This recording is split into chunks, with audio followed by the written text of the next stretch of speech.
ইয়াউমা আকমালতু লাকুম দীনাকুম, আজকে আমি তোমাদের দ্বীনকে পরিপূর্ণ করে দিলাম।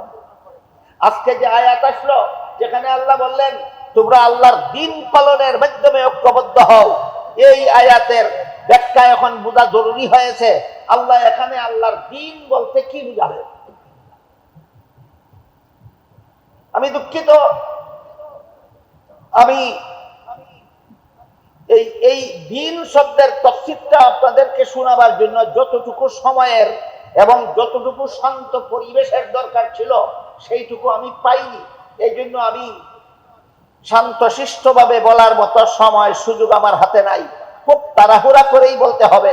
কিন্তু একটা জটিল বিষয়, একটা কঠিন বিষয়ের আলোচনা যেহেতু শুরু হচ্ছে, আল্লাহর দ্বীন বলতে ঐক্যের আয়াতে আল্লাহ কি বুঝালেন এই কথাটা বর্তমান সময়ের এত বড় একটা দাবি, এই যে দাবির প্রেক্ষিতে এই দ্বীনের ব্যাখ্যাটা সুস্পষ্টভাবে প্রতিটি মুমিন মুসলমানের জেনে রাখা দরকার। যে আল্লাহ যে বললেন আল্লাহর দ্বীন পালনের মাধ্যমে তোমরা ঐক্যবদ্ধ হও, এখানে আল্লাহ তার দ্বীন বলতে কি বুঝালেন?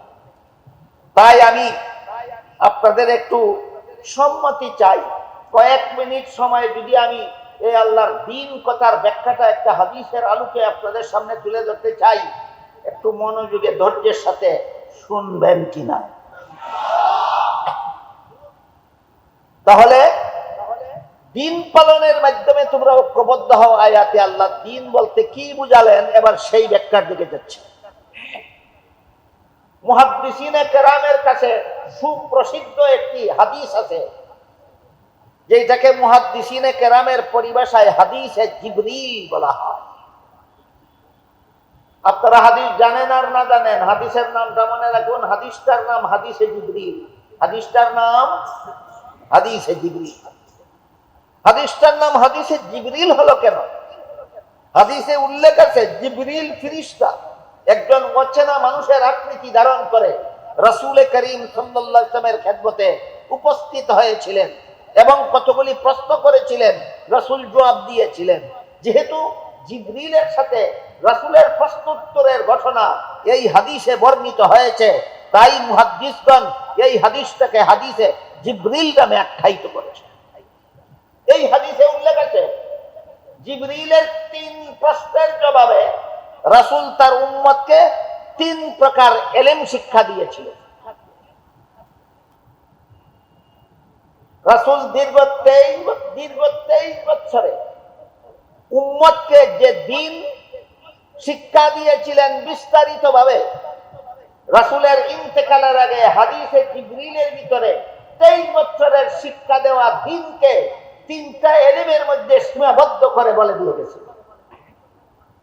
রাসূলের ইন্তেকালের কিছুদিন আগে এই হাদিসে জিবরিল রাসূল উম্মতের হাতে রেখে গেছেন, ঠিক তেমনি ভাবে ইন্তেকালের কিছুদিন আগে সূরা মায়েদার 3 নম্বর আয়াত উম্মতের হাতে রেখে গেছেন।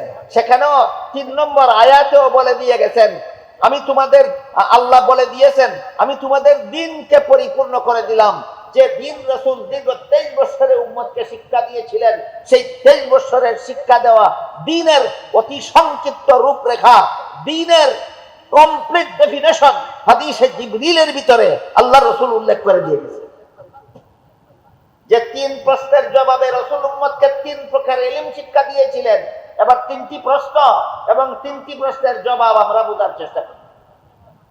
জিবরিল এক প্রশ্নে নবীকে জিজ্ঞেস করেছিলেন মাল ঈমান, ঈমান কাকে বলে?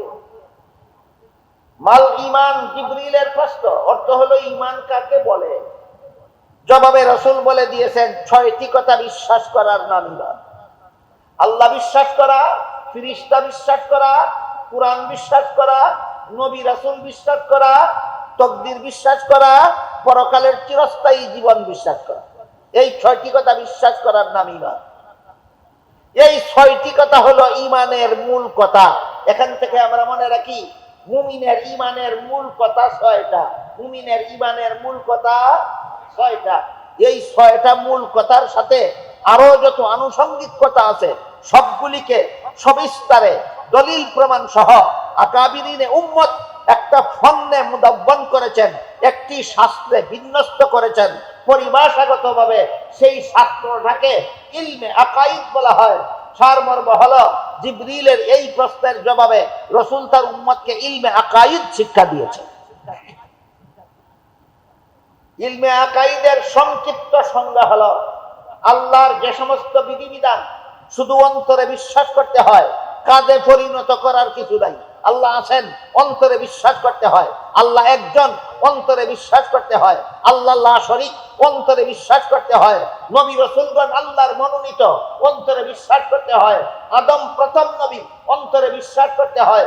মুহাম্মদ শেষ নবী, অন্তরে বিশ্বাস করতে হয়। সমস্ত নবী রাসূলগণ আজীবন বেগুনাহ, অন্তরে বিশ্বাস করতে হয়। এভাবে আল্লাহর যে সমস্ত বিধান শুধুমাত্র অন্তরে বিশ্বাস করতে হয়, কাজে কর্মে পরিণত করার কিছু নাই, এই সমস্ত বিধান জানার নাম ইলমে আকাইদ। জিবরিলের প্রথম প্রশ্নের জবাবে রাসূল তার উম্মতকে ইলমে আকাইদ শিক্ষা দিলেন।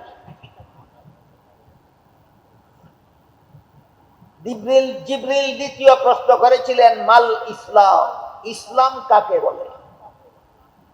জবাবে রাসূল ইসলামের 5টা মূল কথা বলে দিল। ইমানের মূল কথা 6টা আর ইসলামের মূল কথা 5টা। জীবনে কোনোদিন যেন ভুলে না যায়। ইমানের মূল কথা 6টা, ইসলামের মূল কথা 5টা।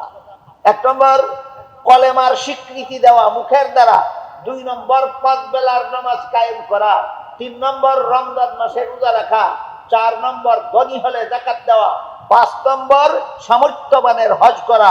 এই 5টা হইল ইসলামের মূল কথা। এর সাথে আরো যত আনুষঙ্গিক কথা আছে সবগুলিকে সবিস্তারে দলিল প্রমাণ সহ আকাবিরিনে উম্মত আরেকটি শাস্ত্রে বিন্যস্ত করেছেন। পরিভাষাগতভাবে সেই শাস্ত্রটাকে ইলমে ফিকহ বলা হয়। সারমর্ম হলো জিবরিলের দ্বিতীয় প্রশ্নের জবাবে রাসূল তার উম্মতকে ইলমে ফিকহ শিক্ষা দিয়েছেন। ইলমে ফিকহর সংক্ষিপ্ত সংজ্ঞা হলো আল্লাহর যে সমস্ত বিধিবিধান শুধু অন্তরে বিশ্বাস করলে চলে না, শরীরের বাহ্যিক অঙ্গ প্রত্যঙ্গের দ্বারা পালনও করতে হয়, সেগুলি জানার নাম ইলমে ফিকহ। যেমন ওযুর 4 ফরজ, বিশ্বাস করলে ওযু হয় না, হাত মুখ ধুইতে হয়। নামাজের 13 ফরজ, বিশ্বাস করলে নামাজ হয় না, রুকু সিজদা করতে হয়। বুঝে থাকলে বলুন, ওযু নামাজ এগুলি ঈমানের বিষয় না ইসলামের বিষয়? এগুলি ইলমে আকাইদের বিষয় না ইলমে ফিকহর বিষয়? এগুলি ইলমে ফিকহর বিষয়। জিবরিলের দ্বিতীয় প্রশ্নের জবাবে রাসূল তার উম্মতকে ইলমে ফিকহ শিক্ষা দিয়েছেন। এবার জিবরিল তৃতীয় প্রশ্ন করেছিলেন, মাল ইহসান, নির্ভেজাল ইবাদত কোনটা? নির্ভেজাল ইবাদত কোনটা? এই প্রশ্নের জবাবে রাসূল নির্ভেজাল ইবাদতের 2টা মূল কথা বলে দিয়েছেন। ইমানের মূল কথা 6টা, ইসলামের মূল কথা 5টা, নির্ভেজাল ইবাদতের মূল কথা 2টা। নির্ভেজাল ইবাদতের মূল কথা 2টা। একটা হলো আল্লাহ সদা সর্বদা তোমার সামনে আছেন, অন্তরে বিশ্বাস করো, বিশ্বাস জাগ্রত রাখো। আরেকটা হলো তুমি সদা সর্বদা আল্লাহর সামনে আছো, কথা বিশ্বাস করো, অন্তরের বিশ্বাস জাগ্রত রাখো। তোমার ইবাদত হবে নির্ভেজাল, তোমার ঈমান হবে নির্ভেজাল, তোমার ইসলাম হবে নির্ভেজাল। রাসূলের বর্ণিত নির্ভেজাল ইবাদতের 2টা মূল কথার সাথে আরো যত আনুষঙ্গিক কথা আছে সবগুলিকে সবিস্তারে দলিল প্রমাণ সহ আকাবিরিনে উম্মত আরেকটি শাস্ত্রে বিন্যস্ত করেছেন। পরিভাষাগতভাবে সেই শাস্ত্রটাকে ইলমে তাজকিয়া বলা হয়, ইলমে তাসাব্বুহ বলা হয়। কোনটা বললে আপনারা সহজে বুঝবেন? ইলমে তাজকিয়া। জিবরিলের তৃতীয় প্রশ্নের জবাবে রাসূল তার উম্মতকে ইলমে তাজকিয়া শিক্ষা দিয়েছেন। ইলমে তাজকিয়ার শর্ট ডেফিনেশন, সংক্ষিপ্ত সংজ্ঞা হলো আল্লাহর যে সমস্ত বিধিবিধান শুধু অন্তরে বিশ্বাস করলেও চলে না, বাহ্যিক অঙ্গের দ্বারা পালনও করা যায় না, বরং বিশ্বাসও করতে হয় অন্তরের দ্বারা, পালনও করতে হয় অন্তরের দ্বারা। এই সমস্ত বিধিবিধান জানার নাম ইলমে তাজকিয়া। এই সমস্ত বিধিবিধান জানার নাম ইলমে। স্বয়ং রাসূল করিম সাল্লাল্লাহু আলাইহি ওয়াসাল্লামের যুগেই অনেক লোক এমন ছিল যারা নিজেদের ধর্ম ইসলাম বলে দাবি করত, কিন্তু ইসলাম বিরোধী আকীদা বিশ্বাস পোষণ করত। এদের প্রতিবাদ কল্পেই আল্লাহ এই আয়াত নাযিল করে বলেন, ইসলামের সহি আকীদায় অটল থাকো। এ প্রসঙ্গে গতকাল বলেছিলাম, আমাদের সমাজেও এমন অনেক লোক আছে যারা দাবি করে নিজেদের ধর্ম ইসলাম, কিন্তু আকীদা পোষণ করে ইসলাম বিরোধী। এর মধ্যে একটি দলের উদাহরণ অতি সংক্ষেপে আমি গতকাল আপনাদের বলেছিলাম, সেটা হলো, সেই দলটি হলো কাদিয়ানী। কাদিয়ানীরা নিজেদের ধর্ম ইসলাম বলে দাবি করে,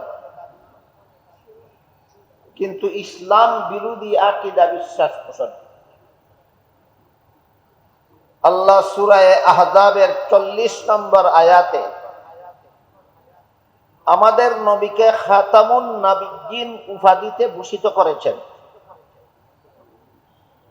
হাদিস শরীফে রাসূল করিম সাল্লাল্লাহু আলাইহি ওয়াসাল্লাম এর অর্থ বর্ণনা করে বলেন, লা তাকুমুস সাআতু হাত্তা ইউবআসা দাজ্জালুনা কাযযাবুনা কুল্লুহুম ইয়াজআমু আন্নাহু নাবিয়্যুন ওয়া আনা খাতামুন নাবিয়্যিনা লা নাবিয়্যা বাদি।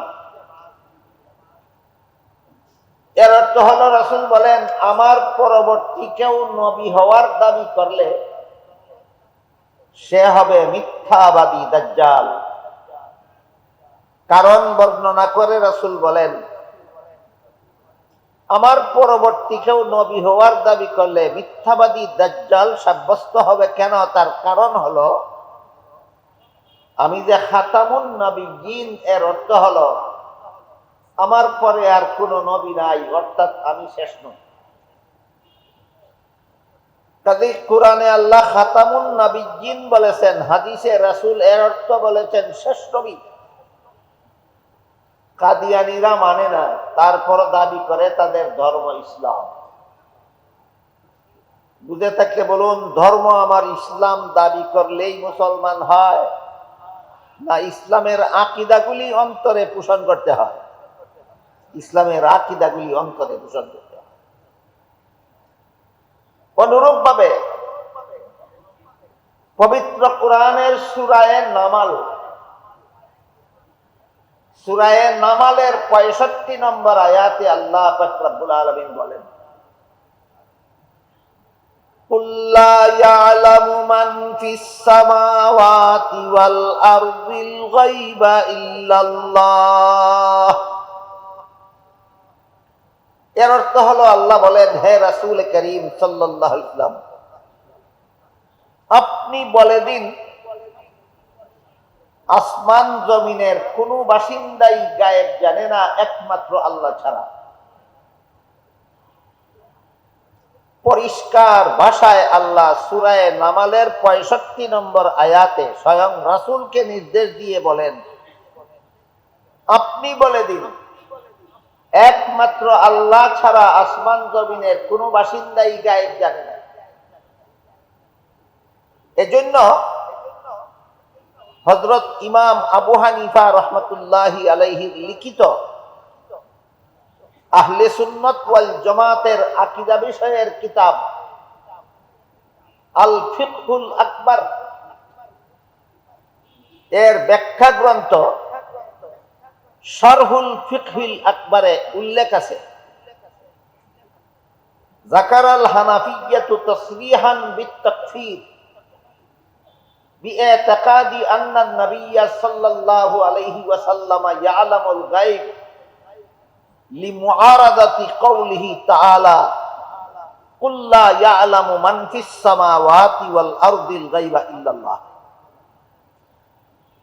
এর অর্থ হলো, যেহেতু আল্লাহ সূরা নামালের 65 নম্বর আয়াতে পরিষ্কার ভাষায় বলে দিয়েছেন, আসমান জমিনের কোন বাসিন্দাই গায়েব জানে না একমাত্র আল্লাহ ছাড়া। কাজেই যে বলবে নবী গায়েব জানেন, সে কোরআন মানে না। যে কোরআন মানে না সে মুসলমান থাকে না। যে কোরআন মানে না সে মুসলমান থাকে না। কোরআনে আল্লাহ বলেছেন, আসমান জমিনের কোন বাসিন্দাই গায়েব জানে না একমাত্র আল্লাহ ছাড়া। এই আয়াতের ভিত্তিতে আহলে সুন্নাত ওয়াল জামাতের আকাইদের কিতাবে লেখা আছে, যে বলে নবী গায়েব জানে সে কোরআন মানে না, যে কোরআন মানে না সে মুসলমান থাকে।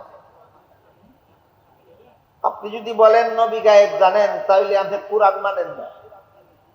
কোরআন না মানলে মুসলমান থাকে না। তাহলে মুসলমান না থাকলে আপনার ধর্ম ইসলাম দাবিটা সঠিক না ভ্রান্ত? মুসলমান হওয়ার দাবি ভ্রান্ত। এই জন্য আল্লাহ সূরা সূরার 13 নম্বর আয়াতে বলেছেন, আকিমুদ্দিন, যারা দাবি করো তোমাদের ধর্ম ইসলাম, তোমরা কুফরি আকীদা পোষণ করো না, ইসলাম বিরোধী আকীদা পোষণ করো না, ইসলামের বিশুদ্ধ আকীদায় অটল থাকো।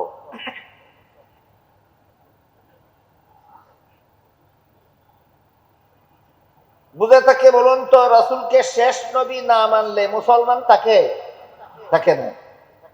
রাসূল গায়েব জানেন বিশ্বাস করলে ইসলাম থাকে না।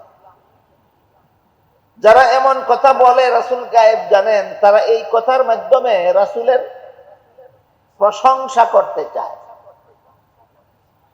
আর যারা মানে না তাদের বিরুদ্ধে একটা কূট কৌশল অবলম্বন করে থাকে, বলে এরা নবী মানে না। আপনারা নবী মানেন না, না নবীর গায়েব জানা মানেন না? নবী না মানলে তো মুসলমানই থাকে না। যেভাবে আল্লাহ না মানলে মুসলমান থাকে না, যেভাবে ফিরিস্তা বিশ্বাস না করলে মুসলমান থাকে না, যেভাবে কোরআন বিশ্বাস না করলে মুসলমান থাকে না, তেমনি ভাবে নবী না মানলে তো মুসলমানই থাকে না।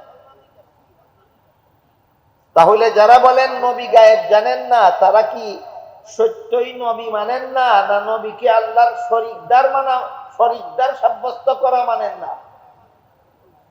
নবীকে আল্লাহর শরীকদার সাব্যস্ত করা মানেন না। নবীকে গায়েবের অধিকারী বলা, এটা নবীর তাজিম নয়, এটা নবীর সম্মান নয়, এটা নবীর মর্যাদা নয়, বরং এর দ্বারা নবীকে আল্লাহর সমকক্ষ সাব্যস্ত করে শিরিক গুনাহ করা হয়।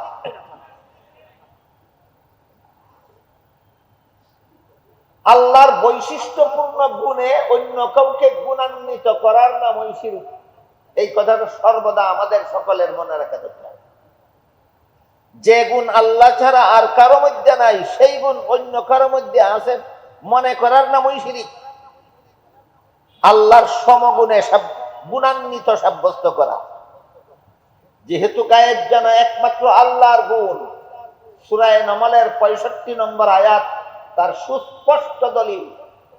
কাজেই আল্লাহর এই গুণে কোন নবীকে গুণান্বিত করলে নবীকে আল্লাহর সাথে শরীক করা হয়, কোন অলিকে গুণান্বিত মানলে অলিকে আল্লাহর সাথে শরীক করা হয়।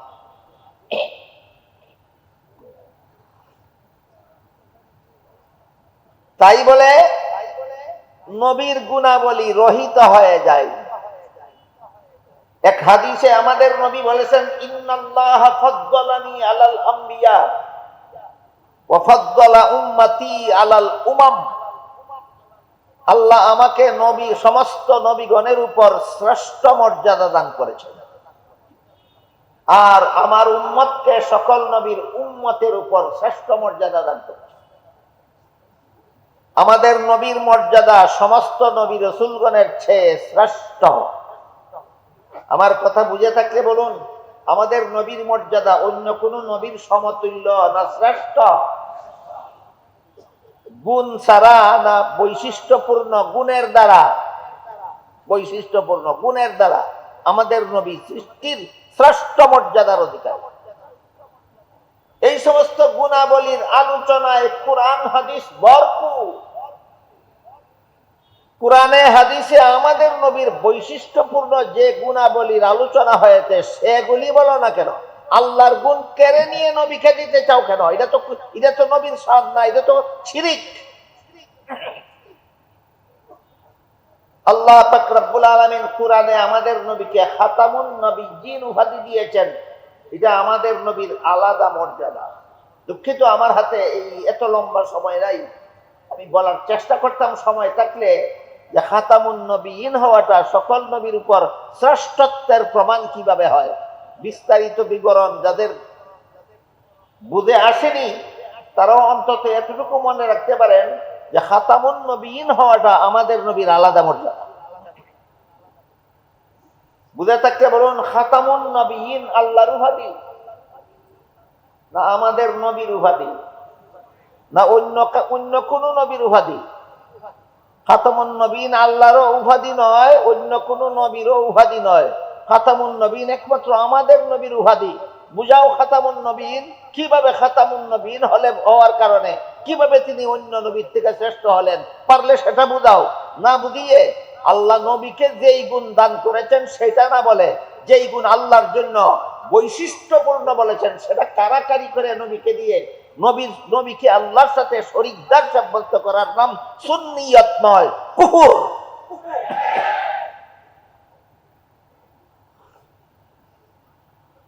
আল্লাহ পাক রব্বুল আলামিন পবিত্র কোরআনে আমাদের নবীর আরেকটি উপাধি উল্লেখ করেছেন, রাহমাতুল লিল আলামিন। আশা করি আরো শুনে থাকবেন আপনারা। আমাদের নবীর আরেকটা বৈশিষ্ট্যপূর্ণ উপাধি কোরআনে আল্লাহ প্রদত্ত উপাধি, রাহমাতুল লিল আলামিন। এই উপাধি আল্লাহ আর কোন নবীকে প্রদান করেন, একমাত্র আমাদের নবীকে প্রদান করেছে। পারলে এটা ব্যাখ্যা করো, বুঝাও মানুষকে যে আমাদের নবী রাহমাতুল লিল আলামিন, আর কোন নবী রাহমাতুল লিল আলামিন নয়। সুতরাং রাহমাতুল লিল আলামিন আমাদের নবীর আলাদা মর্যাদা। হাদিস শরীফে রাসূল করিম সাল্লাল্লাহু আলাইহি ওয়াসাল্লাম মেরাজের ঘটনার বিবরণে উল্লেখ করে দিয়েছেন। মেরাজের ঘটনা সম্বলিত আয়াতে হাদিসে উল্লেখ আছে আমাদের নবীর একটা আলাদা মর্যাদা হলো ইমামুল মুরসালিন। ইমামুল মুরসালিন, সমস্ত নবী রাসূলগণের ইমাম হওয়া আল্লাহর গুণ। আল্লাহ ইমামতি করেন, আল্লাহ কোন নামাজের জমাতে ইমাম হন, তাহলে ইমামুল মুরসালিন হওয়া আল্লাহর গুণ হয় নাকি? না, আল্লাহর গুণ নয়। ইমামুল মুরসালিন হওয়া একদিকে আল্লাহর গুণ নয়, অপরদিকে ইমামুল মুরসালিন হওয়া আর কোন নবী রাসূলের গুণ নয়। ইমামুল মুরসালিন হওয়া একমাত্র মুহাম্মদুর রাসূলুল্লাহর গুণ। তিনটা উপাধি দিলাম, বুঝে থাকলে বলুন কোরআনে হাদিসে আমাদের নবীর আলাদা গুণের আলাদা মর্যাদার বিবরণের অভাব আছে না ভরপুর? সেইগুলি না বলে যেই গুণ একমাত্র আল্লাহর সেই গুণ কেড়ে নিয়ে নবীকে দেওয়ার নাম তো নবী মানা নয়, নবীর শান নয়, নবীর মান নয়, নবীর মর্যাদা নয়। আল্লাহর সাথে নবীকে শরীকদার সাব্যস্ত করার হীন চক্রান্ত ছাড়া আর কিছু নয়। আপনি যদি খাঁটি মুসলমান হয়ে থাকেন তাহলে যেভাবে কাদি গোলাম আহমদ কাদিয়ানীকে নবী বলে বিশ্বাস করতে পারেন না, ঠিক তেমনি ভাবে আপনি যদি সত্যই মুমিন মুসলমান হয়ে থাকেন তাহলে আল্লাহ ছাড়া আর কাউকে আলিমুল গায়ব বিশ্বাস করতে পারেন না। তাই আল্লাহ সূরা সূরার 13 নম্বর আয়াতে বলেছেন, আকিমুদ্দিন, ইসলামের সহি আকীদায় অটল থাকো। দুটি উদাহরণ বুঝে থাকলে একটু দয়া করে বলুন, গোলাম আহমদ কাদিয়ানীকে নবী মানা ইসলামের সহি আকীদা না কুফরি আকীদা? মুহাম্মদুর রাসূলুল্লাহকে গায়েব জাননেওয়ালা মানা কি ইসলামের সহি আকীদা না কুফরি আকীদা? এই নির্দেশটাই আল্লাহ দিয়েছেন, ইসলামের নামে কুফরি আকীদা পোষণ করবা না, সাবধান। যারা দাবি করো তোমাদের ধর্ম ইসলাম, তোমরা ইসলামের সহি আকীদায় অটল থাকো। আরেক রকমের ভ্রান্ত মতবাদ আছে, আরেক রকম ইসলামের নামে ইসলাম বিরোধী মতবাদ আছে, গলত আকীদা আছে, বাতিল আকীদা আছে, যে আকীদার কারণে সরাসরি কাফের হয়ে যায় না, নির্ভেজাল মুসলমানও থাকে না। এটা আরেক ধরনের বাতিল আকীদা। এক ধরনের বাতিল আকীদা হইল এই আকীদার দ্বারা মুসলমান থাকে না, কাফের হয়ে যায়। যেমন গোলাম আহমদ নবী কাদিয়ানীকে নবী বিশ্বাস করলে মুসলমান থাকে না, কাফের হয়ে যায়। আরেক ধরনের বাতিল আকীদা আছে, এইগুলি পোষণ করলে কাফেরও হয় না, নির্ভেজাল মুসলমানও থাকে না। কাফেরও হয় না, নির্ভেজাল মুসলমানও থাকে না, বরং তার মুসলমানি, তার ঈমান ভেজাল মিশ্রিত হয়ে যায়। এর একটি উদাহরণ দিচ্ছি শুনুন।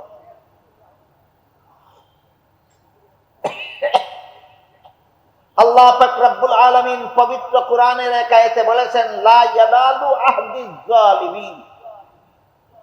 এর অর্থ হলো গুনাহগারদেরকে আমি নবুয়তের পদ দান করি না।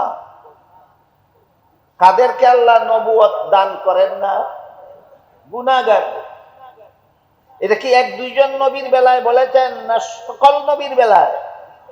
সকল নবীর বেলায়,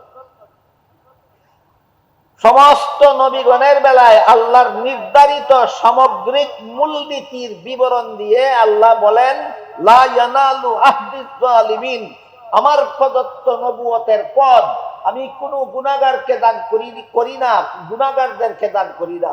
সুতরাং এর দ্বারা পরিষ্কার হয়ে গেল আল্লাহ পাক রব্বুল আলামিনের মনোনীত সমস্ত নবী রাসূলগণ আজীবন বেগুনাহ, আজীবন নিষ্পাপ। বুঝে থাকলে এবার বলুন তো কোন কোন নবী গুনাহগার? একজন। এটাও ইসলামের সহি আকীদা। কোন নবী গুনাহগার না। আদম নবী গুনাহগার না, নূহ নবী গুনাহগার না, ইব্রাহিম নবী গুনাহগার না, মুসা নবী গুনাহগার না, ঈসা নবী গুনাহগার না, মুহাম্মদুর রাসূলুল্লাহ গুনাহগার না। এইভাবে সমস্ত নবীগণকে আল্লাহ পাক রব্বুল আলামিন সমস্ত নবীগণের ব্যাপারে সামগ্রিক মূলনীতির ঘোষণা দিয়ে বলেছেন, লা ইয়ানালু আহদিজ জালিমিন। গুনাহগারদেরকে আমি নবুয়তের পদ দান করি না। এখন যদি কেউ বলে আদম নবী গুনাহগার, নূহ নবী গুনাহগার, যদি কেউ বলে ইউসুফ নবী গুনাহগার, যদি কেউ বলে মুসা নবী গুনাহগার, তাহলে এই নবীকে গুনাহগার মনে করা ইসলামের বিশুদ্ধ আকীদা, ইসলামের সহি আকীদা, না ইসলামের নামে ভ্রান্ত আকীদা? এটা ইসলামের নামে ভ্রান্ত আকীদা। এইরকম ভ্রান্ত আকীদা যারা পোষণ করে, কোনো না কোনো নবীকে গুনাহগার সাব্যস্ত করার মতো, গুনাহগার মনে করার মতো ভ্রান্ত আকীদা যারা পোষণ করে, এদের অনেকেই হযরত আদম আলাইহিস সালামকে টার্গেট করে। সর্বপ্রথম আদম নবীকে গুনাহগার সাব্যস্ত করে এবং দলিল দেয় যে সমস্ত আয়াতের অপব্যাখ্যার মাধ্যমে। এর মধ্যে এক আয়াতে আল্লাহ পাক রব্বুল আলামিন বলেন, আদম হাওয়াকে জান্নাতে দিয়ে আল্লাহ বলেছিলেন, ইয়া আদম উসকুন আনতা ওয়া যাওজুকাল জান্নাহ ওয়া কুলা মিনহা রাগাদান হাইসু শিতুমা ওয়া লা তাকরাবা হাযিহিস শাজারাতা ফাতাকুনা মিনাজ যালিমিন। হে আদম হাওয়া, জান্নাতের যেখানে ইচ্ছা বসবাস করো, সব রকমের ফলমূল খাও, একটি গাছের ফল খেতে নিষেধ করে দিয়েছি। কিন্তু শেষ পর্যন্ত ইবলিসের ধোঁকায় পরে আদম নিষিদ্ধ গাছের ফল খেয়েছিলেন। এতটুকু ঘটনা কোরআনেও বর্ণিত আছে, হাদিসেও বর্ণিত আছে। আমার কথা বুঝে থাকতে বলুন, আদম জান্নাতে থাকা অবস্থায় আল্লাহর নিষিদ্ধ গাছের ফল খেয়েছিলেন, এই বিবরণ কোরআনে আছে কি নাই? এই বিবরণ হাদিসে আছে কি নাই? এই বিবরণের দ্বারা দলিল পেশ করে ওই সমস্ত লোকেরা যারা নবীগণকে গুনাহগার সাব্যস্ত করে, বিশেষত হযরত আদম আলাইহিস সালামকে গুনাহগার সাব্যস্ত করে, এই আয়াতের দ্বারা দলিল পেশ করার অপচেষ্টা চালায়। এই অপকর্মটা দুনিয়াতে সর্বপ্রথম করেছিল খ্রিস্টানেরা। আদমকে গুনাহগার, এই ঘটনার কারণে আদমকে গুনাহগার বিশ্বাস করা মুসলমানি আকীদা নয়। এই ঘটনার ভিত্তিতে আদমকে গুনাহগার সাব্যস্ত করা, গুনাহগার মনে করা খ্রিস্টানি আকীদা। এবার শুনেন খ্রিস্টানি আকীদার কি বল। খ্রিস্টানেরা বাংলাদেশের মুসলমানদেরকে খ্রিস্টান বানাবার জন্য যে সমস্ত পুস্তক পুস্তিকা প্রকাশ করেছে, এর মধ্যে খ্রিস্টানদের প্রকাশিত, খ্রিস্টানদের লিখিত একটা বইয়ের নাম কোরআনের আলোকে বেহেশতে যাওয়ার পথ। নামটাই এমন বানরামিপূর্ণ, নামটা দেখলে যে কোনো মুসলমান এটা খ্রিস্টানের লেখা বই মনে করবে না। কারণ কোরআনের আলোক তো খ্রিস্টানের বুঝার কথা নয়, মুসলমান আলেমের বুঝার কথা। বেহেশতে যাওয়ার পথ খ্রিস্টানেরা চিনার কথা নয়। মুসলমান আলেমদের চিনার কথা। কাজেই সাধারণ মুসলমান নামটা দেখলেই মনে করবে এটা কোনো আলেমের লেখা, আর পড়লে পরে কোরআনের অপব্যাখ্যা শুনে সে ইসলাম ত্যাগ করে খ্রিস্টান হতে বাধ্য হবে। এবার বলুন, বইটা কি কোনো ইসলামের মুসলমানের লেখা, কোনো আলেমের লেখা, না খ্রিস্টানদের লেখা? খ্রিস্টানদের। সেই বইয়ে খ্রিস্টানেরা লিখেছে প্রথম মানুষ আদম, প্রথম নবী ও কিনা? আপনারা একটু বলুন, প্রথম মানুষ আদম, প্রথম নবী ও কিনা? নবী। বইয়ে লেখে খ্রিস্টানেরা প্রথম মানুষ আদম, প্রথম পাপিষ্ট।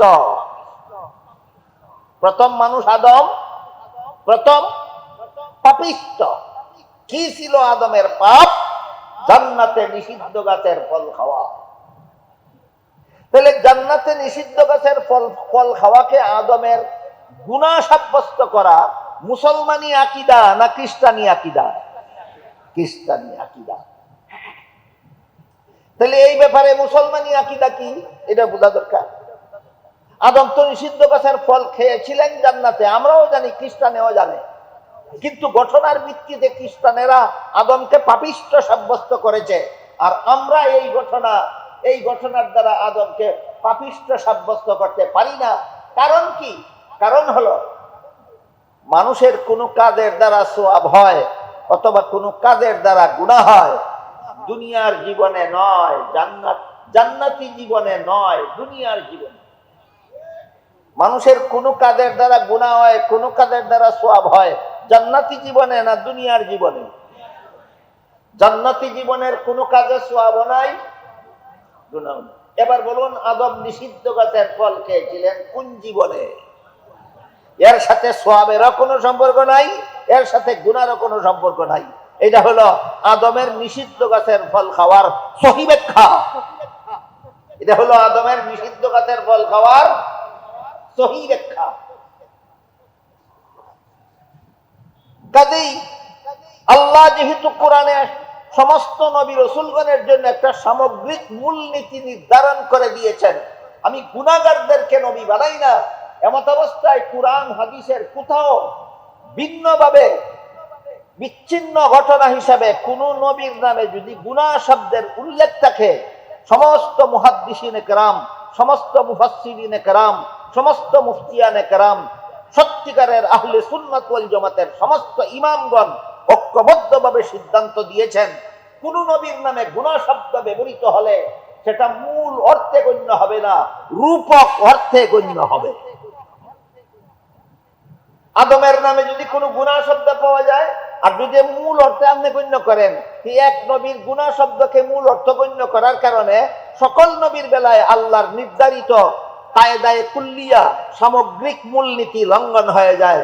আল্লাহর নির্ধারিত মূলনীতি লঙ্ঘন করে কোরআনের ব্যাখ্যা করার নাম অপব্যাখ্যা, আল্লাহর নির্ধারিত মূলনীতি লঙ্ঘন করে কোরআনের তাফসীর করার নাম মন গড়া তাফসীর।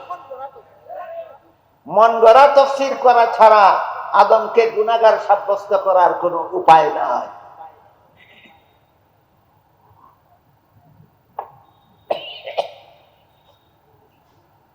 বুঝে থাকলে এবার বলুন, আদম আলাইহিস সালাম যে জান্নাতে নিষিদ্ধ গাছের ফল খেয়েছিলেন, এটা কি তার গুনাহ ছিল? গুনাহ ছিল। এটাকে গুনাহ সাব্যস্ত করা মুসলমানি আকীদা না খ্রিস্টানি আকীদা?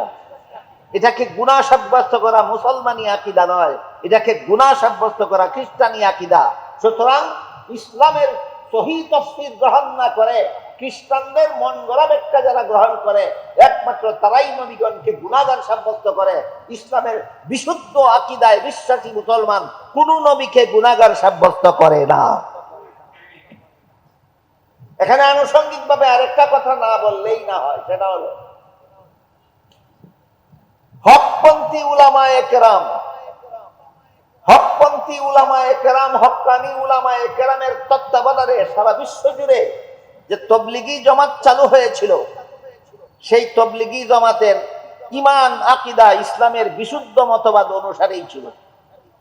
শেষ পর্যন্ত একজন তবলিগি জামাতের একজন স্বঘোষিত আমির, সুন্নত তরিকায় নির্বাচিত আমির নন, সুন্নতি পদ্ধতিতে মনোনীত আমির নন, স্বঘোষিত আমির আমিরের পদ জবরদখলকারী এক ব্যক্তি এই তবলিগি জমাতের আমির সেজেছে। তার নাম হইল মৌলানা সাদ সাহেব। মৌলানা সাদ সাহেব বলে হযরত ইউসুফ আলাইহিস সালাম আল্লাহর দরবারে শাস্তিযোগ্য অপরাধী ছিলেন। শাস্তিযোগ্য অপরাধী মানে গুনাহগার। গুনাহ না করা পর্যন্ত আল্লাহর দরবারে শাস্তিযোগ্য অপরাধী হয় না। গুনাহগার আর শাস্তিযোগ্য অপরাধী একই কথা। সাদ সাহেব বলে হযরত জাকারিয়া আলাইহিস সালাম আল্লাহর দরবারে শাস্তিযোগ্য অপরাধী, হযরত ইউসুফ আলাইহিস সালাম আল্লাহর দরবারে শাস্তিযোগ্য অপরাধী, হযরত মুসা আলাইহিস সালাম আল্লাহর দরবারে শাস্তিযোগ্য অপরাধী।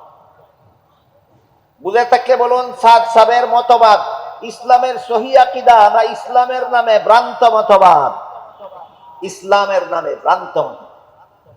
এরপরে দেখুন খ্রিস্টানদের লেখা সেই বইয়ে ধর্মীয় আকীদার নামে আরো কতগুলি গাঁজাখুরি কথা লিখেছে।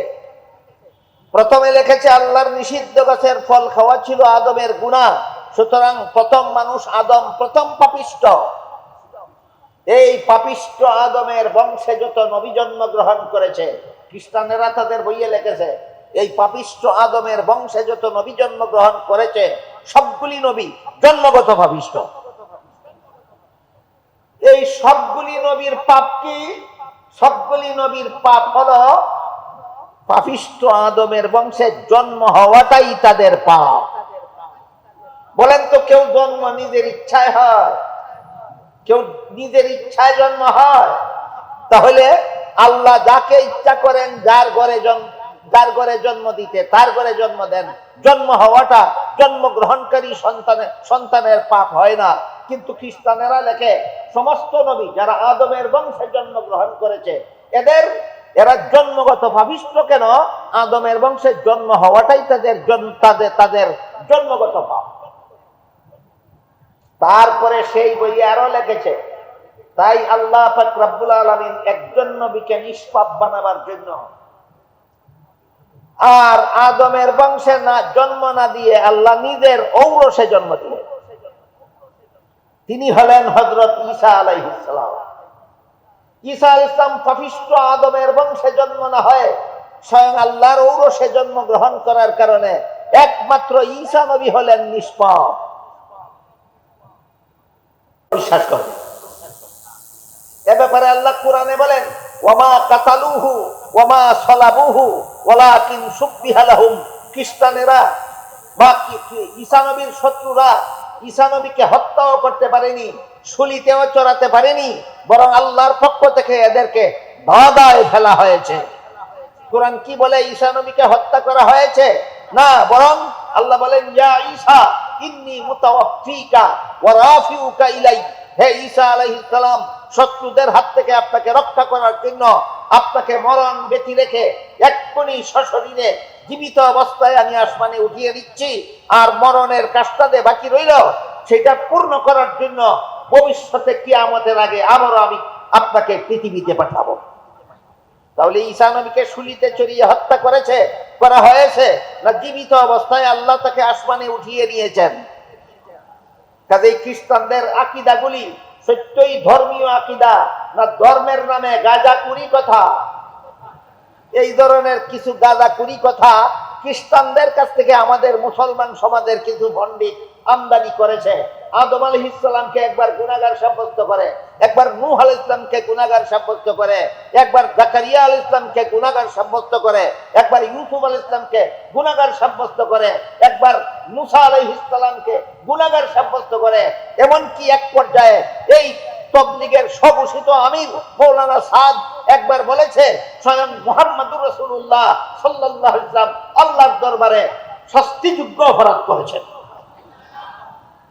আলোচনা বুঝে থাকলে এবার বলুন, কতজন নবী গুনাহগার?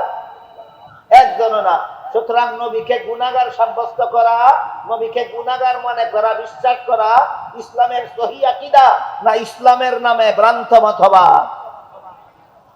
এরা যদি আপনাদেরকে বলে চলুন আমরা সব একদল হয়ে যাই, এক দলের দাওয়াতের একটা জোয়ার আসছে বর্তমান বাংলাদেশে। এক দলের দাওয়াত দেওয়ার জোয়ার আসছে বাংলাদেশে। বলে চলুন আমরা সব মুসলমান একদল হয়ে যাই। আবার দলিল দেয়, একদল হওয়ার দলিল দেয় কোরআনের আয়াত দিয়া। কোরআনের আয়াতে আল্লাহ বলেছেন ওয়াতাসিমু বিহাবলিল্লাহি জামিআন ওয়া লা তাফাররাকু। হে মুমিন মুসলমানেরা, তোমরা বিভিন্ন দলে বিচ্ছিন্ন হও না, তোমরা সবাই একতাবদ্ধ হও। কিসের মাধ্যমে তাও আল্লাহ বলে দিয়েছেন, কিন্তু এই দুষ্কৃতিকারীরা আসল কথাটা বলে না। আল্লাহ কোরআনে মুসলমানদেরকে একদল হওয়ার কথা বলেছেন।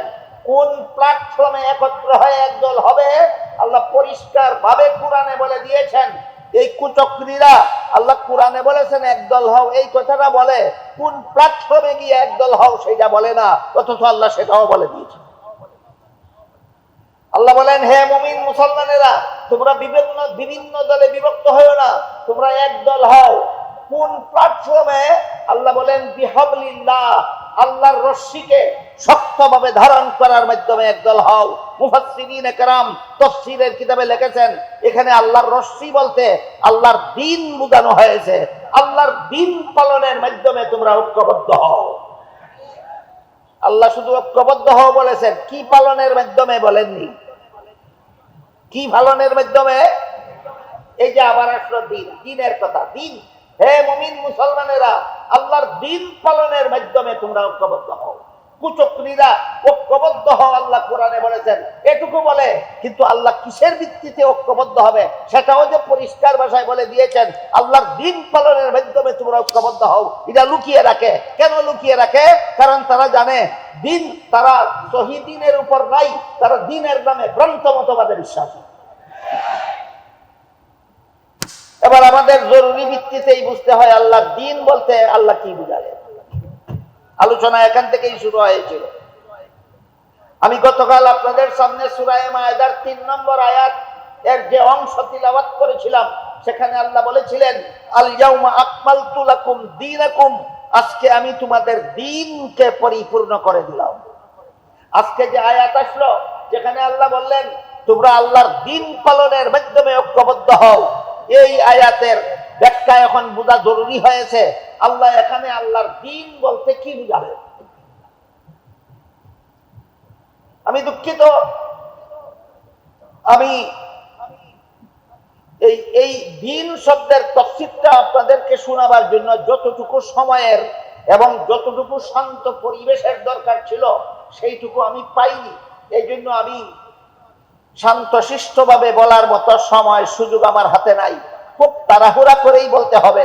কিন্তু একটা জটিল বিষয়, একটা কঠিন বিষয়ের আলোচনা যেহেতু শুরু হচ্ছে, আল্লাহর দ্বীন বলতে ঐক্যের আওয়াজ আয়াতে আল্লাহ কি বুঝালেন, এই কথাটা বর্তমান সময়ের এত বড় একটা দাবি। এই যে দাবির প্রেক্ষিতে এই দ্বীনের ব্যাখ্যাটা সুস্পষ্টভাবে প্রতিটি মুমিন মুসলমানের জেনে রাখা দরকার। যে আল্লাহ যে বললেন আল্লাহর দ্বীন পালনের মাধ্যমে তোমরা ঐক্যবদ্ধ হও, এখানে আল্লাহ তার দ্বীন বলতে কি বুঝালেন। তাই আমি আপনাদের একটু সম্মতি চাই, কয়েক মিনিট সময় যদি আমি এই আল্লাহর দ্বীন কথার ব্যাখ্যাটা একটা হাদিসের আলোকে আপনাদের সামনে তুলে ধরতে চাই, একটু মনোযোগে ধৈর্যের সাথে শুনবেন কিনা। তাহলে দ্বীন পালনের মাধ্যমে তোমরা ঐক্যবদ্ধ হও আয়াতে আল্লাহ দ্বীন বলতে কি বুঝালেন, এবার সেই ব্যাখ্যার দিকে যাচ্ছে। মুহাদ্দিসিনে কেরামের কাছে সুপ্রসিদ্ধ একটি হাদিস আছে, যেটাকে মুহাদ্দিসিনে কেরামের পরিভাষায় হাদিসে জিবরিল বলা হয়। আপনারা হাদিস জানেন আর না জানেন, হাদিসের নামটা মনে রাখুন, হাদিসটার নাম হাদিসে জিবরিল। হাদিসটার নাম হাদিসে জিবরিল। হাদিসটার নাম হাদিসে জিবরিল হলো কেন? হাদিসে উল্লেখ আছে জিবরিল ফেরেশতা একজন অচেনা মানুষের আকৃতি ধারণ করে রাসূল করিম সাল্লাল্লাহু আলাইহি ওয়াসাল্লামের খেদমতে উপস্থিত হয়েছিলেন এবং কতগুলি প্রশ্ন করেছিলেন, রাসূল জবাব দিয়েছিলেন। যেহেতু জিবরিলের সাথে রাসূলের প্রশ্নোত্তরের ঘটনা এই হাদিসে বর্ণিত হয়েছে, তাই মুহাদ্দিসগণ এই হাদিসটাকে হাদিসে জিবরিল নামে আখ্যায়িত করেছে। এই হাদিসে উল্লেখ আছে জিবরিলের 3 প্রশ্নের জবাবে রাসূল তার উম্মতকে 3 প্রকার ইলম শিক্ষা দিয়েছিলেন। রাসূল দীর্ঘ 23 বছরে উম্মতকে যে দিন শিক্ষা দিয়েছিলেন বিস্তারিত ভাবে, রাসূলের ইন্তেকালের আগে হাদিসে জিবরিলের ভিতরে 23 বছরের শিক্ষা দেওয়া দিনকে তিনটা এলিমের মধ্যে সীমাবদ্ধ করে বলে দিয়ে গেছে। রাসূলের ইন্তেকালের কিছুদিন আগে এই হাদিসে জিবরিল রাসূল উম্মতের হাতে রেখে গেছেন, ঠিক তেমনি ভাবে ইন্তেকালের কিছুদিন আগে সূরা মায়েদার 3 নম্বর আয়াত উম্মতের হাতে রেখে গেছেন। সেখানেও 3 নম্বর আয়াতেও বলে দিয়ে গেছেন, আমি তোমাদের, আল্লাহ বলে দিয়েছেন, আমি তোমাদের দিনকে পরিপূর্ণ করে দিলাম। যে দিন রাসূল দীর্ঘ 23 বছরে উম্মতকে শিক্ষা দিয়েছিলেন, সেই 23 বছরের শিক্ষা দেওয়া দিনের অতি সংক্ষিপ্ত রূপরেখা, দিনের কমপ্লিট ডেফিনেশন হাদিসে জিবরিলের ভিতরে আল্লাহ রাসূল উল্লেখ করে দিয়ে গেছে। যে 3 প্রশ্নের জবাবে রাসূল উম্মতকে 3 প্রকার ইলম শিক্ষা দিয়েছিলেন।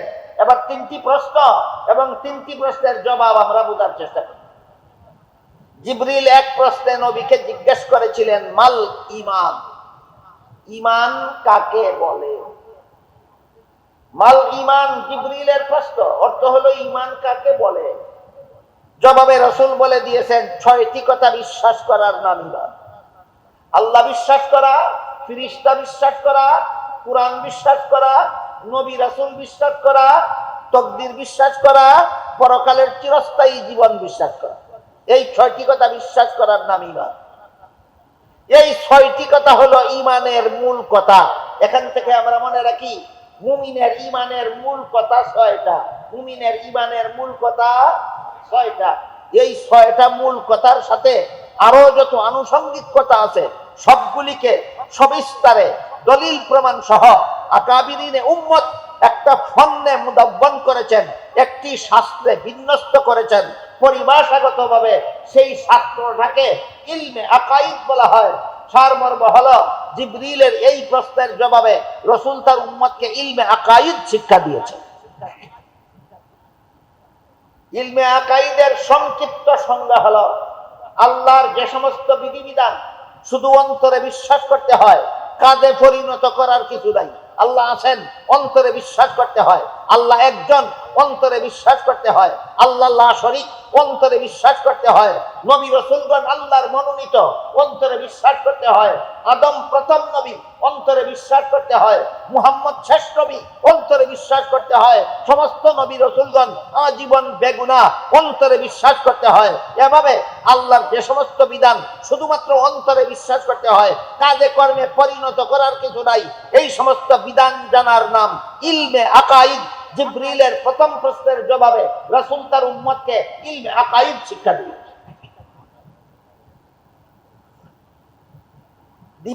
জিবরিল দ্বিতীয় প্রশ্ন করেছিলেন, মাল ইসলাম, ইসলাম কাকে বলে? জবাবে রাসূল ইসলামের 5টা মূল কথা বলে দিলেন। ঈমানের মূল কথা 6টা আর ইসলামের মূল কথা 5টা। জীবনে কোনোদিন যেন ভুলে না যায়। ঈমানের মূল কথা 6টা, ইসলামের মূল কথা 5টা। 1 নম্বর কলেমার স্বীকৃতি দেওয়া মুখের দ্বারা, 2 নম্বর 5 বেলার নামাজ কায়েম করা, 3 নম্বর রমজান মাসে রোজা রাখা, 4 নম্বর ধনী হলে যাকাত দেওয়া, 5 নম্বর সামর্থ্যবানের হজ করা। এই 5টা হইল ইসলামের মূল কথা। এর সাথে আরো যত আনুষঙ্গিক কথা আছে সবগুলিকে সবিস্তারে দলিল প্রমাণ সহ আকাবিরিনে উম্মত আরেকটি শাস্ত্রে বিন্যস্ত করেছেন। পরিভাষাগতভাবে সেই শাস্ত্রটাকে ইলমে ফিকহ বলা হয়। সারমর্ম হলো, জিবরিলের দ্বিতীয় প্রশ্নের জবাবে রাসূল তার উম্মতকে ইলমে ফিকহ শিক্ষা দিয়েছেন। ইলমে ফিকহর সংক্ষিপ্ত সংজ্ঞা হলো, আল্লাহর যে সমস্ত বিধিবিধান শুধু অন্তরে বিশ্বাস করলে চলে না, শরীরের বাহ্যিক অঙ্গ প্রত্যঙ্গের দ্বারা পালনও করতে হয়, সেগুলি জানার নাম ইলমে ফিকহ। যেমন ওযুর 4 ফরজ, বিশ্বাস করলে উযু হয় না, হাত মুখ ধুইতে হয়। নামাজের 13 ফরজ, বিশ্বাস করলে নামাজ হয় না, রুকু সিজদা করতে হয়। বুঝে থাকলে বলুন, ওযু, নামাজ এগুলি ঈমানের বিষয় না ইসলামের বিষয়? এগুলি ইলমে আকাইদের বিষয় না ইলমে ফিকহর বিষয়? এগুলি ইলমে ফিকহর বিষয়। জিবরিলের দ্বিতীয় প্রশ্নের জবাবে রাসূল তার উম্মতকে ইলমে ফিকহ শিক্ষা দিয়েছেন। এবার জিবরিল তৃতীয় প্রশ্ন করেছিলেন, মাল ইহসান, নির্ভেজাল ইবাদত কোনটা? নির্ভেজাল ইবাদত কোনটা? এই প্রশ্নের জবাবে রাসূল নির্ভেজাল ইবাদতের দুইটা মূল কথা বলে দিয়েছেন। ঈমানের মূল কথা 6টা, ইসলামের মূল কথা 5টা, নির্ভেজাল ইবাদতের মূল কথা 2টা। নির্ভেজাল ইবাদতের মূল কথা 2টা। একটা হলো আল্লাহ সদা সর্বদা তোমার সামনে আছেন, অন্তরে বিশ্বাস করো, বিশ্বাস জাগ্রত রাখো। আরেকটা হলো তুমি সদা সর্বদা আল্লাহর সামনে আছো, কথা বিশ্বাস করো, অন্তরের বিশ্বাস জাগ্রত রাখো। তোমার ইবাদত হবে নির্ভেজাল, তোমার ঈমান হবে নির্ভেজাল, তোমার ইসলাম হবে নির্ভেজাল। রাসূলের বর্ণিত নির্ভেজাল ইবাদতের 2টা মূল কথার সাথে আরো যত আনুষঙ্গিক কথা আছে সবগুলিকে সবিস্তারে দলিল প্রমাণ সহ আকাবিরির উম্মত আরেকটি শাস্ত্রে বিন্যস্ত করেছেন। পরিভাষাগতভাবে সেই শাস্ত্রটাকে ইলমে তাজকিয়া বলা হয়, ইলমে তাসাব্বুহ বলা হয়। কোনটা বললে আপনারা সহজে বুঝবেন? ইলমে তাজকিয়া। জিবরিলের 3য় প্রশ্নের জবাবে রাসূল তার উম্মতকে ইলমে তাজকিয়া শিক্ষা দিয়েছেন। ইলমে তাজকিয়ার শর্ট ডেফিনেশন, সংক্ষিপ্ত সংজ্ঞা হলো আল্লাহর যে সমস্ত বিধিবিধান শুধু অন্তরে বিশ্বাস করলেও চলে না, বাহ্যিক অঙ্গের দ্বারা পালন করা যায় না, বরং বিশ্বাসও করতে হয় অন্তরের দ্বারা, পালনও করতে হয় অন্তরের দ্বারা। এই সমস্ত বিধিবিধান জানার নাম ইলমে তাজকিয়া। এই সমস্ত বিধিবিধান জানার নাম ইলমে তাজকিয়া। সুতরাং জিবরিলের 3 প্রশ্নের জবাবে রাসূল তার উম্মতকে 3 প্রকার ইলম শিক্ষা দিলেন। প্রথম প্রশ্নের জবাবে ইলমে আকাইদ শিক্ষা দিলেন, দ্বিতীয় প্রশ্নের জবাবে ইলমে ফিকহ শিক্ষা দিলেন, তৃতীয় প্রশ্নের জবাবে ইলমে তাজকিয়া শিক্ষা দিলেন। জিবরিল চলে যাওয়ার পর রাসূল বলে দিলেন, হাদা জিবরিলু আতাকুম ইউআল্লিমুকুম দীনাকুম। জিবরিল যে এসেছিলেন আমার সাথে প্রশ্নোত্তর করে চলে গেলেন, আমি প্রশ্নের উত্তরে যেই 3টা ইলম তোমাদের শিক্ষা দিলাম, এই 3টা ইলমের নাম তোমাদের দ্বীন।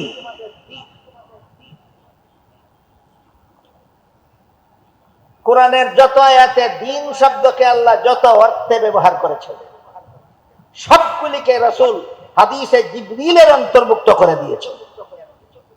সুতরাং দ্বীনের পরিপূর্ণ সংজ্ঞা, দ্বীনের পরিপূর্ণ পরিচয়, দ্বীনের কমপ্লিট ডেফিনেশন হাদিসে জিবরিলের ভিতরে বিদ্যমান। ইলমে আকাইদ, ইলমে ফিকহ, ইলমে তাজকিয়া, 3 প্রকার ইলমকে হাদিসে জিবরিলের ভিতরে রাসূল আমাদের দ্বীন বলেছেন। ইলমে আকাইদ আমাদের দ্বীন, ইলমে ফিকহ আমাদের দ্বীন, ইলমে তাজকিয়া আমাদের দ্বীন। এবার আসুন কোরআনের যে আয়াতে আল্লাহ বলেছেন তোমরা ঐক্যবদ্ধ হও। আমার দলে এসে ঐক্যবদ্ধ হবে সবাই, না তোমার দলে গিয়ে ঐক্যবদ্ধ হব আমরা সবাই? আল্লাহ বলেন আমার দল তোমার দল ভিত্তিক কোন ঐক্য ইসলামে নাই। কান পেতে শুনুন, ঐক্যের দাওয়াতের দুয়ারে যারা ভেসে যাচ্ছেন, আল্লাহর বিধানে নবীর তরিকায় ঐক্যবদ্ধ, মুসলমানদের ঐক্যবদ্ধ হওয়ার প্ল্যাটফর্ম আমার দল নয়, তোমার দল নয়। আল্লাহ যে আয়াতে বলেছেন ঐক্যবদ্ধ হও, সেই আয়াতে বলে দিয়েছেন আল্লাহর দ্বীন পালনের মাধ্যমে ঐক্যবদ্ধ হও। আমার কথাগুলি বুঝে থাকলে বলুন, আল্লাহ কোরআনের যে আয়াতে বলেছেন তোমরা সমস্ত মুসলমানেরা ঐক্যবদ্ধ হও, সেখানে কোথায় গিয়ে ঐক্যবদ্ধ হব তার কোনো ঠিকানা নাই। ঠিকানাটার নাম আল্লাহর দ্বীন। ঠিকানাটার নাম আল্লাহর দ্বীন। কতটা ইলমের নাম? 3টা ইলমের নাম। ইসলামের সহিহ আকীদা পোষণের মাধ্যমে ঐক্যবদ্ধ হও, ফিকহের বিধানগুলি পালন করার মাধ্যমে ঐক্যবদ্ধ হও, আর ইলমে তাজকিয়ার আলোতে নিজের অন্তরাত্মাকে পবিত্র করার মাধ্যমে ঐক্যবদ্ধ হও। সুতরাং ইলমে আকাইদের বেলায়, ইসলামের সহিহ আকীদার বেলায়, ইসলামের সহিহ আকীদা হলো সমস্ত নবী বেগুনাহ। আর তুমি বলো আদম নবী গুনাহগার, তুমি বলো নূহ নবী গুনাহগার, তুমি বলো ইব্রাহিম নবী গুনাহগার, তুমি বলো মুসা নবী গুনাহগার, তুমি বলো জাকারিয়া নবী গুনাহগার, তুমি বলো ইউসুফ নবী গুনাহগার, তুমি বলো মুসা নবী গুনাহগার, তুমি বলো মুহাম্মদুর রাসূলুল্লাহ গুনাহগার। তোমার এই ভ্রান্ত মতবাদে কোনো মুসলমান ঐক্যবদ্ধ হবে না। এই ভ্রান্ত মতবাদে সমস্ত মুসলমান লাথি মারবে।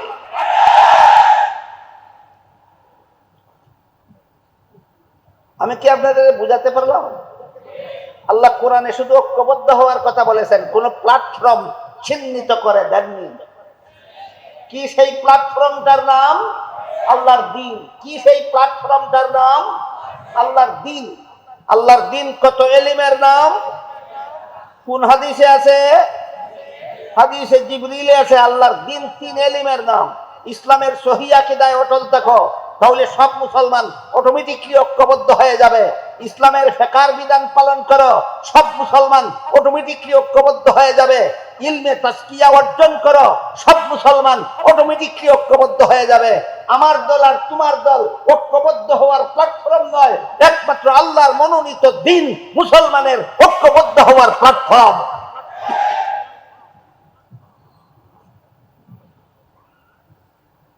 শুকরিয়া জানাই আপনাদেরকে। এই কয়েকটা মিনিট যতই আমি তাড়াহুড়া করে বলি না কেন, আমার অন্তরে শান্তি আসলো না, বিস্তারিত বলতে পারলাম না সময় সুযোগের অভাবে। তারপরও যতই আমি তাড়াহুড়া করে বলি না কেন, আপনারা যেহেতু ধৈর্যের সাথে বসে বসে মনোযোগে শুনেছেন, এই জন্য আল্লাহর শুকরিয়া আদায় করি। এবার আরেকটু অনুমতি নিতে চাই। সূরা মায়েদার 3 নম্বর আয়াতে যে আল্লাহ বলেছিলেন, আল ইয়াউমা আকমালতু লাকুম দীনাকুম, আজকে তোমাদের দিনকে পরিপূর্ণ করে দিলাম। সেখানে দিন অর্থ কি? এবার এই সূরা মায়েদার 3 নম্বর আয়াতে দিন শব্দকে আল্লাহ কোন অর্থে ব্যবহার করেছেন, এই প্রশ্নের জবাব দিয়েই আজকের মতো কথা শেষ করতে চাই। যদি আপনারা ধৈর্যের সাথে শুনবেন মনে করেন, আর যদি মনে বলেন অধৈর্য হয়ে গেছেন, কোনো অসুবিধা নাই। যতটুকু শুনেছেন ততটুকুই যথেষ্ট। আজকের মতো এখানেই সমাপ্ত করে দেব।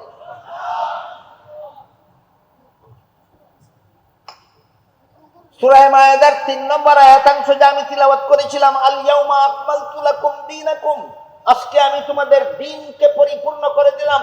এখানে দিন অর্থ কর্মফল নয়, এখানে দিন অর্থ ধর্মও নয়, এখানে দিন অর্থ সহিহ আকীদাও নয়। তাহলে এখানে দিন অর্থ কি? সূরা মায়েদার 3 নম্বর আয়াতাংশ আল ইয়াউমা আকমালতু লাকুম দীনাকুম, এই আয়াতাংশে আল্লাহ দিন শব্দকে ইসলামের বিধিবিধান অর্থে ব্যবহার করেছেন। এখানে দিন অর্থ ইসলামের বিধিবিধান। আজকে তোমাদের দিনকে পরিপূর্ণ করে দিলাম, এর ব্যাখ্যা হলো, এর তাফসীর হলো, আজকে তোমাদের জন্য ইসলামের বিধিবিধানকে পরিপূর্ণ করে দিলাম। কথা বুঝে থাকলে বলুন, আল ইয়াউমা আকমালতু লাকুম দীনাকুম আয়াতাংশে দিন শব্দকে আল্লাহ কোন অর্থে ব্যবহার করেছেন? ইসলামের বিধিবিধান। কোন অর্থে? ইসলামের বিধিবিধান অপূর্ণ না পরিপূর্ণ? ইসলামের বিধিবিধান পরিপূর্ণ। তাই প্রশ্ন জাগে, বর্তমান দুনিয়ার প্রায় সমস্ত দেশের মুসলিম অধ্যুষিত এলাকায়